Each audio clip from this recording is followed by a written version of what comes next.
ये Jack Dorsey हैं, Twitter के संस्थापक, the founder of Twitter and also it's farmer CEO.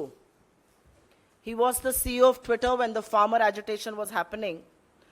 और उन्होंने दो टूक कहा कि सरकार ने उनसे कहा अगर किसानों को दिखाया तो ट्विटर के दफ्तरों पर और उनके कर्मचारियों के घर पे छापा पड़ेगा और भारत में ट्विटर बंद कर दिया जाएगा.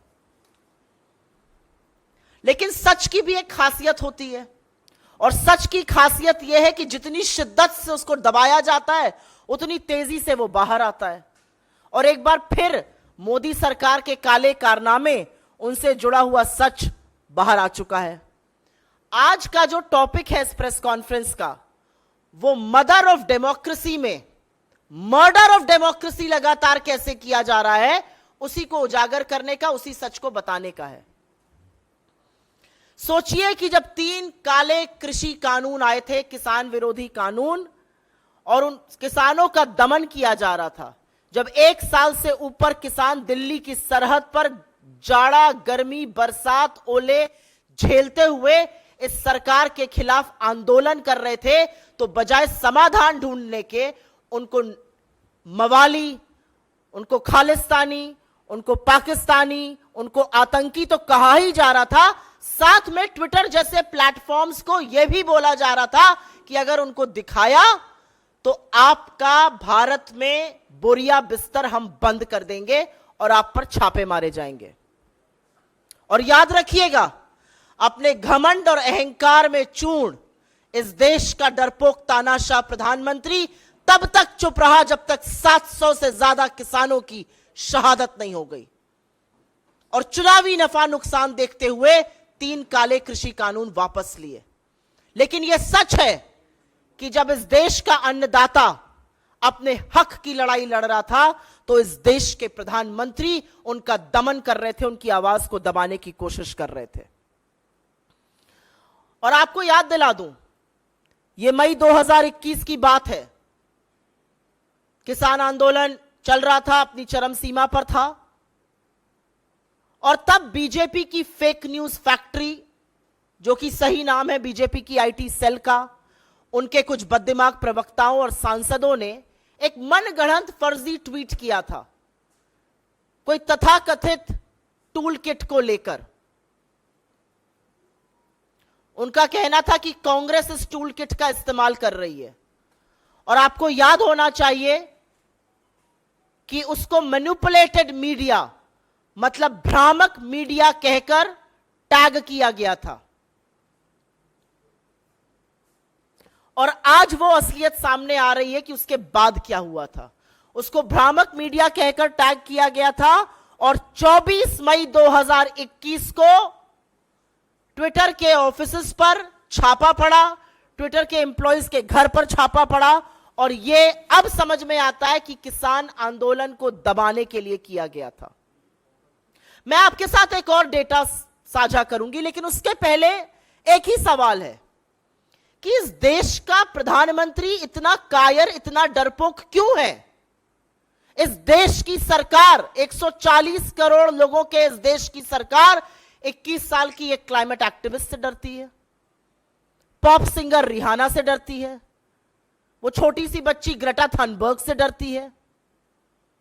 इस देश की सरकार मीडिया से, खासतौर से उस मीडिया से जो सवाल पूछता है, इतना डरती है कि एक लंबी फेहरिस्त है मेरे सामने, जिसमें मैं लगातार बता सकती हूं कि किन किन लोगों पर सीबीआई की, ईडी की, इनकम टैक्स की रेड हुई, क्योंकि वो सच दिखा रहे थे.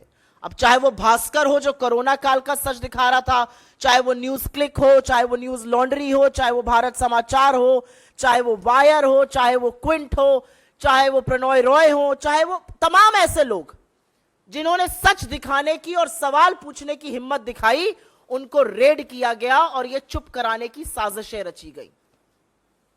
लेकिन क्योंकि हम ट्विटर की बात कर रहे हैं, आपके सामने एक आंकड़ा है और इसको भी मैं साझा कर दूंगी आपके साथ. आपको याद होगा, अगस्त 2021 राहुल गांधी जी का अकाउंट ट्विटर ने ब्लॉक किया था. उनका कहना था उनकी किसी गाइडलाइन का उल्लंघन हुआ है, जबकि चेहरा विक्टिम का नहीं, विक्टिम की फैमिली का था. लेकिन बहरहाल अगस्त 2021 में राहुल गांधी जी का ट्विटर हैंडल ब्लॉक किया जाता है और अगले 6 महीने तक उनका ट्विटर ग्रोथ, उनकी सब्सक्राइबर ग्रोथ, उनकी फॉलोवर ग्रोथ बिल्कुल नगण्य हो जाती है। और जब फरवरी 2022 में वॉल स्ट्रीट जर्नल यह खबर चलाने वाली है कि ट्विटर ने राहुल गांधी जी के अकाउंट को ब्लॉक किया है और उनकी सब्सक्राइबर ग्रोथ ब्लॉक हो गई है और ट्विटर को चिट्ठी लिखी जाती है, तुरंत ये जो शैडो बैन था ये हट जाता है और लगातार उसके बाद सब्सक्राइबर में ग्रोथ आ जाती है। तो मैं आज ये क्यों ना कहूं कि ट्विटर ने ये शैडो ब्लॉकिंग, सब्सक्राइबर ग्रोथ पर ब्लॉक करना सरकार के कहने पर किया था और ये जो 6 महीने का बैन था ये सरकार के दबाव में आकर किया गया था, जिससे विपक्ष की सबसे मजबूत आवाज को भी ट्विटर जैसे प्लेटफॉर्म पर ब्लॉक किया जाए। और ये कहानी सिर्फ ट्विटर तक सीमित नहीं है। हम सबको पता है कौन से पेज डिलीट होते हैं, हम सबको पता है किसके पोस्ट डिलीट कराए जाते हैं, फेसबुक से यूट्यूब पर किसको रिस्ट्रिक्शन करा जाता है, ये सर्वविदित है। लेकिन ट्विटर का एक फाउंडिंग सीईओ, फॉर्मर सीईओ अगर ये कह रहा है कि सरकार ने इस कदर दबाव बनाया था कि अगर किसानों को दिखाया गया तो आपके घरों पर छापे पड़ेंगे, ये असलियत है 56 इंच की छाती की। और 56 इंच की छाती डरती इतना ज्यादा है, कुछ एग्जाम्पल्स तो मैंने आपको दिखा दिए, लेकिन वो डरते इतना ज्यादा है कि कोई सवाल पूछ ले तो नौकरी खाने पर आमादा है। अभी थोड़े दिनों पहले अमेठी में सबने देखा, स्मृति ईरानी जी जा रही थी, पत्रकार ने सवाल पूछने की हिम्मत दिखाई, 12 घंटे से अंदर में पत्रकार की नौकरी खा ली। बड़ा संतोष आया होगा, बड़ी संतुष्टि आई होगी। नौकरी एक बना नहीं सकते लेकिन खाने में सबसे आगे रहते हैं और डरते इस कदर हैं कि विपक्ष की सबसे मजबूत आवाज जो 4000 किलोमीटर पैदल चलकर इनकी कलई खोलने लगती है, संसद में इनका पर्दाफाश करती है, उसको षड्यंत्र रच के संसद से निकालने का काम किया जाता है। और हां, मैं राहुल गांधी की बात कर रही हूं।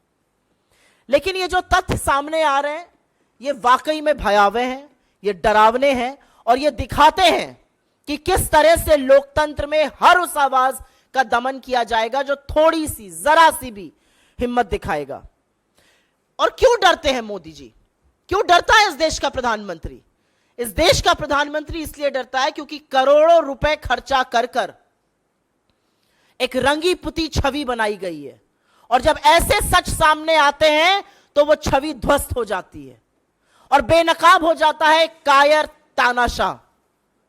मैं मोदी जी की जो कायरता है उस पर 2 बात जरूर बोलूंगी, क्योंकि जब भी आप इनको सच का सामना कराइए, जब भी आप इनको आईना दिखाइए, तो अंतरराष्ट्रीय साजिश का एक बहाना बनाया जाता है। और जैसा कि हमेशा होता है, सरकार की ओर से एक बेसिर पैर का ट्विटर ने फलाने कानून का उल्लंघन किया। किस कानून का उल्लंघन किया किसी को नहीं पता है। हां, एक कानून का उल्लंघन किया, शायद चरण वंदन पे थोड़ी कमी कर दी होगी, यह कानून का उल्लंघन था। सरकार की ओर से और खासतौर से भाजपा के प्रवक्ताओं की ओर से, भाजपा के सांसदों और मंत्री की ओर से जबरदस्त ट्वीट्स आने शुरू हो गए। पर मुझे लगता है कि यह स्क्रिप्ट भी जो है वो उबाऊ हो चुकी है और तानाशाह का असली चेहरा सामने आ गया। तानाशाह का असली चेहरा सामने आ गया है। तानाशाह का मुझे लगता है अगर आप गूगल में डालिए तो शायद ये चेहरा सामने आता है।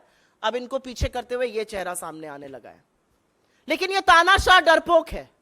ये तानाशाह इसलिए डरपोक है क्योंकि ये किसानों के खिलाफ अपनी निरंकुश पुलिस, ये किसानों के खिलाफ एनआईए, ये किसानों पर लाठियां बरसाने का काम करते हैं और सच को छुपाने का काम करते हैं और वो सच बार बार उजागर होता है। और आज सरकार को यह बताना है, और ये जो बेकार के तथ्य कहे जा रहे हैं कि वो झूठ बोल रहे हैं, आज जैक डॉर्सी को झूठ बोलने की क्या जरूरत है? उनको झूठ बोलने से क्या मिलेगा? क्या वो ट्विटर के सीईओ हैं? क्या वो ट्विटर के बोर्ड पर हैं? 2021 में वो सीईओ बनना बंद हो गए थे, 2022 मई से अगर मैं गलत नहीं हूं या मार्च से वो बोर्ड पर नहीं है। उनको क्या मिल रहा है ये सच उजागर कर कर?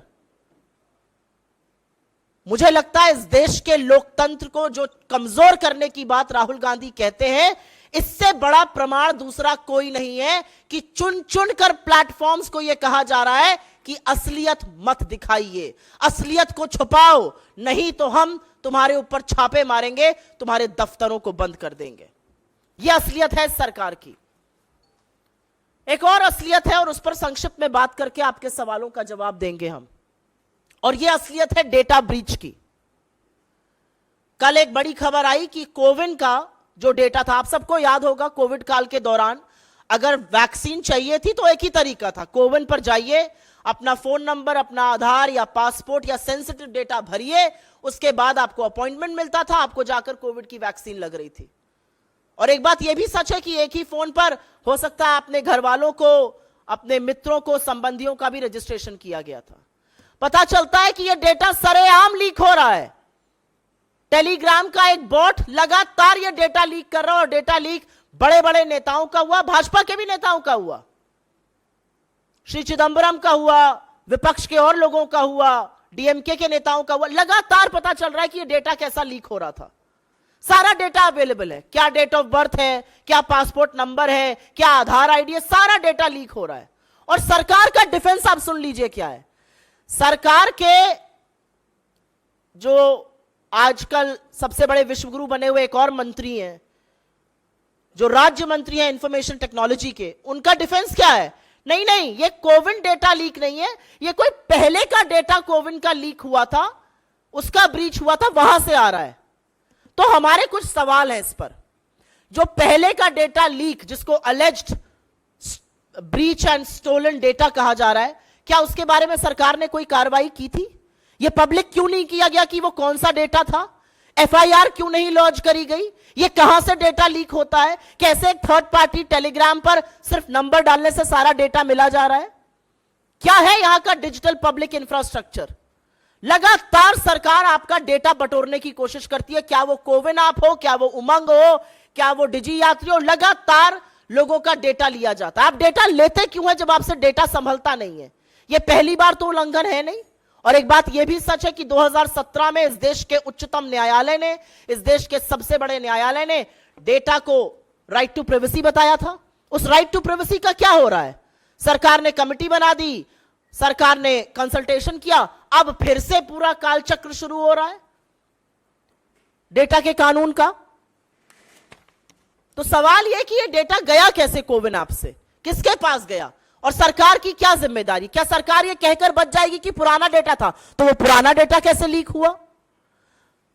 सो कहीं ना कहीं यह प्रेरित होता है, कहीं ना कहीं यह पूरी तरह से साफ है, अपना काम संभल नहीं रहा है, और जहां पर आपकी कलई उधेड़ी जाएगी वहां पर दमन किया जाएगा।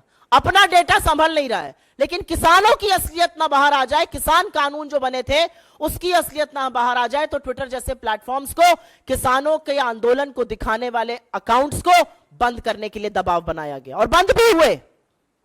यह दबाव बनाया गया कि कैसे राहुल गांधी जी का अकाउंट सस्पेंड कर दिया जाए और कैसे वो अकाउंट डोरमेंट रहे।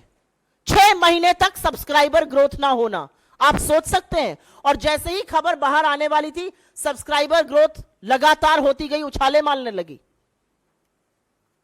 और मुझे लगता है कि जब राहुल गांधी जी कहते हैं लोकतंत्र पर प्रहार है, और मीडिया के भी बहुत सारे साथियों को उस पर आपत्ति होती है, तो ज्यादा दूर नहीं देखना है। जैक डॉर्सी का ये 40 सेकंड से कम की जो बाइट है, 40 सेकंड से कम का जो वक्तव्य है, उसी को सुन लीजिए और सारा सच सामने आकर खड़ा हो जाता है। I will very briefly make a statement in English on this. This is an extremely important matter. Twitter has become a platform for expressing public opinion. It is also a platform where news is generated. It is also a platform where common citizens in this country can voice their concerns, their opinions, and what's ailing them. And the founder and former CEO of Twitter, Jack Dorsey, has today made it evidently clear, and he has nothing to lose or gain here, by the way, before the government jumps in. He asserts that when the farmer agitation was happening in India against the 3 farmer laws, the Modi establishment, the Modi government pressurized Twitter to block accounts that were showing farmer protests. Otherwise, they would be raided, their employees would be raided, and Twitter would be shut down in India. I wasn't expecting the government to say anything else. There is no other defense other than saying that Dorsey is lying. What does he have to gain through lying or not lying or telling the truth? But the government has a lot to gain through lying. And it all ties up together. It all ties up because if you remember in May 2021, when the farmer agitation was at its peak, the BJP fake news factory and multiple leaders had tweeted a concoction of their brainchild, some alleged toolkit, which was tagged as manipulated media. And Twitter was then raided on the 24th of May 2021. Do you understand why that happened? It happened because the idea was to suppress the farmer agitation. The idea was to send out a message that anybody standing with the farmers or showing their movement will be suppressed like this. But what is the Prime Minister so scared about? And why should the Prime Minister of this country be scared of a girl who's a climate activist at the age of 21? Why should the Prime Minister squirm at the sight of Rihanna or at a statement made by Greta Thunberg or any voice that comes in from alternate media, whether it's Newsclick or Wire or News Laundry or the Quint or any such agency or the Dainik Bhaskar or the Bharat Samachar, anybody exposing the government and asking uncomfortable questions will be raided, will be humiliated and will be pressurized into submission. And last but not the least, it is evidently clear that opposition voices are regularly suppressed at the behest of the Modi government. If you remember, in August 2021, the Twitter account of Shri Rahul Gandhi ji was blocked. And from August 2021 to February 2022, for a period of 6 months, there was no subscriber growth in his account. It was only when the Wall Street Journal wrote to Twitter that they were going to do a story about the account suspension and the dormancy in growth of subscribers, is suddenly when that shadow ban was lifted and his subscribers saw multiple times more growth. Why should I not say today that this happened at the behest of the Modi government? Why should I not say that the Modi government got this done? And they also hashed a conspiracy because Mr. Gandhi, after walking 4,000 kilometers in this country, was showing the government a mirror. They hashed a conspiracy to oust him from parliament. But this manipulation of social media platforms or media at large is what ails Indian democracy. The mother of democracy is seeing a murder of democracy in broad daylight and people are being coaxed into submission. And that is what weakening of democracy is. I will also very briefly speak about the data breach that has happened in CoWIN. The most feeble response from the government was, but the most bizarre, which has actually opened a Pandora's box. The Minister of State for Technology and Information and Technology and Electronics has come on record to say that this breach is to a previous data breach and stolen data. Telegram bots are giving out sensitive information because you had registered sensitive information on the CoWIN app. Data for Mr. Chidambaram, for Ms. Kanimori, for KTR, for various opposition leaders, Derek O'Brien, everybody's data has been found online. And guess what? The data of R.S. Sharma, who vouched for the safety of the CoWIN app, is also found there along with his passport number. And the government's defense is that this is a previous breach. Did you report the previous breach? When did the previous breach happen? Do we know who's using this data? What is this being used for? How did a third party get access to this? Each time you lie, you open a Pandora's box. So the reality is that you cannot keep the data of crores of Indians safe, but you want to point fingers, you want to coax platforms into submission because they show you the truth. But the reality also is that all platforms, each and every platform of this country available to us will be used to show you the mirror of exposing you, of telling the truth. And come what may. We are willing to pay any price for this. But what has happened is that 140 crore Indians today feel embarrassed, today feel ashamed that an elected government, a prime minister so rattled by the truth, tells a social media platform to not show the farmer agitation. एक दो नहीं 700 से ज्यादा किसानों की शहादत हुई है. और अगर सतपाल मलिक की माने तो उन्होंने मोदी जी से कहा ये बंद करवाइए और उन्होंने पलट के कहा मुझे क्या फर्क पड़ता है, मेरे लिए थोड़े ही मर रहे हैं. आपने किसानों को जाड़ा, गर्मी, बरसात, ओले के बीच में मरने के लिए छोड़ दिया. 700 से ज्यादा किसानों का खून आपके मत्थे है और आप पलट के ट्विटर को बोल रहे हैं कि इनको मत दिखाओ और अगर दिखाया तो हम आपके ऊपर रेड करेंगे. और सरकार का डिफेंस यह है कि जैक डॉर्सी झूठ बोल रहे हैं। आज सारी दुनिया जानती है कि झूठ बोलने का काम नरेंद्र मोदी की सरकार और भारतीय जनता पार्टी कर रही है।